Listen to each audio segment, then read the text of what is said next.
The following stories are crimes committed on American citizens by illegal immigrants who have no respect for America's laws or her people.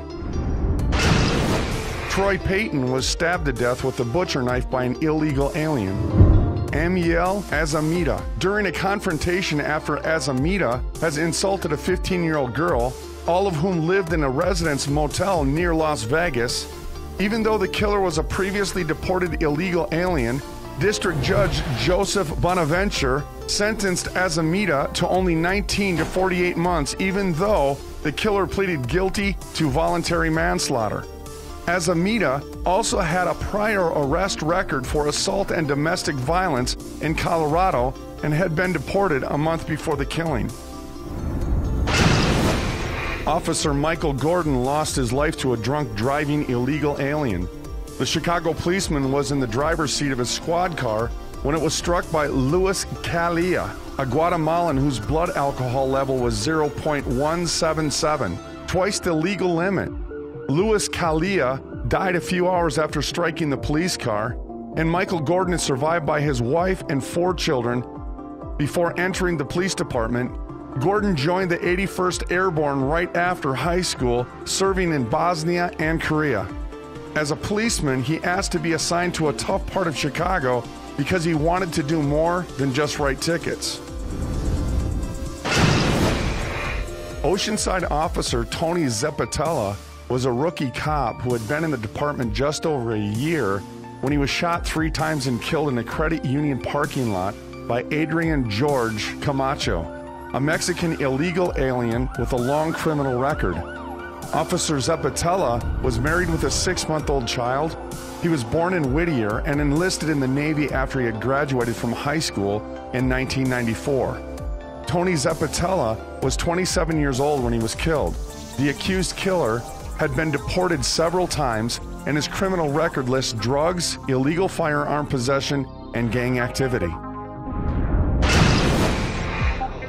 Victor Henn was a victim of terrorism in America.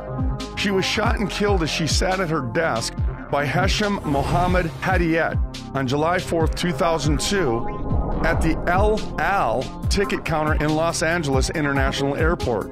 She was born in Israel and immigrated with her family to the U.S. in 1990. Particularly sad is the fact that her family had planned a surprise party for her the next day where her boyfriend intended to propose. The LAX shooter was born in Egypt and lived here for a time as an illegal alien and was even considered for deportation until he got lucky when his wife won the diversity lottery. Sister Helen Chaska was murdered in late summer 2002 by being strangled with her rosary beads. The beads were found embedded in her neck. She was also raped, as was another nun who accompanied Sister Helen during walking prayers. Both women were in Klamath Falls, Oregon, doing missionary work when the crimes occurred. Her accused murderer is Maximiliano Asperez, who is in the United States illegally and was convicted in 1988 of robbery and kidnapping in Los Angeles. He was sentenced to 6 years in prison, was released in 1992, and was on probation until 1995. By law, this man should have been deported to Mexico after his release in 1992. Instead, the INS allowed him to remain in the United States and then and only then to commit even more heinous crimes. 18-year-old Trisha Taylor of Detroit was in court in December 2002 to hear the plea of the illegal alien who caused her to lose both legs above the knees. Jose Carcamo was driving under the influence, 0.08% blood alcohol level, and speeding when he drove over a curb and smashed Taylor into a wall. One report stated that Carcamo has had 17 violations since 1995. Another noted that he was drag racing at the time of the crash. It is agreed that the car was traveling between 50 and 75 miles per hour on a street posted for 25 miles per hour. The INS has twice begun deportation proceedings against Carcamo to return to El Salvador, but regrettably did not follow through. Carcamo will be out of jail in a few years, but Trisha Taylor faces a lifetime of pain and disability because of another failure of the INS to remove a dangerous alien.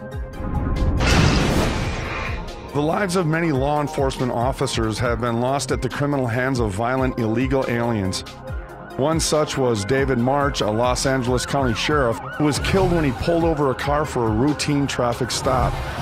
The driver was a dangerous Mexican drug dealer, Armando Garcia, who had been deported twice and has a long history of violent crime. After shooting Sheriff March twice in the head, Garcia was able to escape and is believed to be in Mexico, where officials refused to send him back for trial.